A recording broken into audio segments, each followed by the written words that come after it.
मेरे बाप दादा जब हिजरत करके आए हिंदुस्तान से तो यहीं पे आके उन्होंने रिहाइश इख्तियार की है।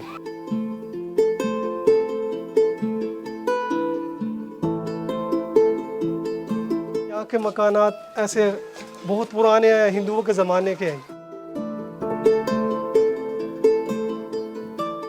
तो कई इमारतें ऐसी हैं कि अगर सयाह उन तक पहुंच जाएं तो हो सकता है कि गवर्नमेंट की तवज्जो भी उनकी तरफ हो जाए।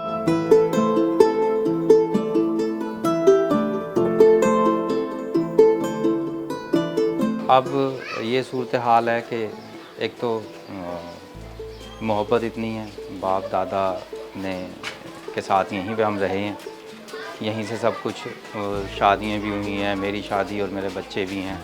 अब दिल ही नहीं करता कि बाहर जाएं। अंदरून शुरू से ही कई मसाइल का शिकार रहा है, क्योंकि ये एक बेतरतीब सिस्टम के तहत बना हुआ है, कोई नक्शा नहीं है।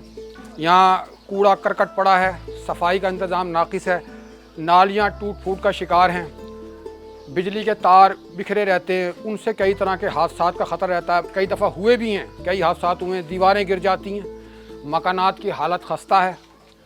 लेकिन गवर्नमेंट कॉलोनियों पे कॉलोनियों की मंजूरी दिए जा रही है, अंदरूने शहर को डेवलप करने का कोई मंसूबा अभी तक गवर्नमेंट की तरफ से किसी बजट में कभी सामने नहीं आया।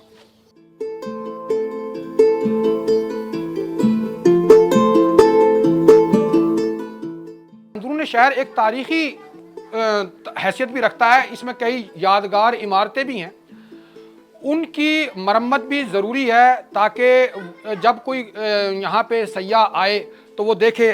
सयाह यहाँ आते हैं लेकिन घबरा जाते हैं, परेशान हो जाते हैं, क्योंकि उनके अपने मुल्क बहुत तरक्की याफ्ता हैं।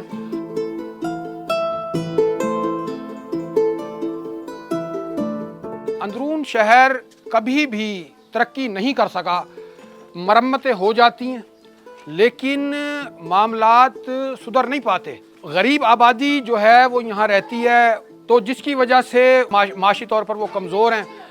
माशी मामलात जो हैं वो यहाँ के ऐसे हैं कि अब आप ये देखें कि कई घर ऐसे हैं कि जो बेचारे लोग अपने घरों को ताले लगा के खुद किराए पे रहते फिर रहे हैं, उनके घर खाली पड़े हैं, वो इनकी मरम्मत नहीं करा सकते।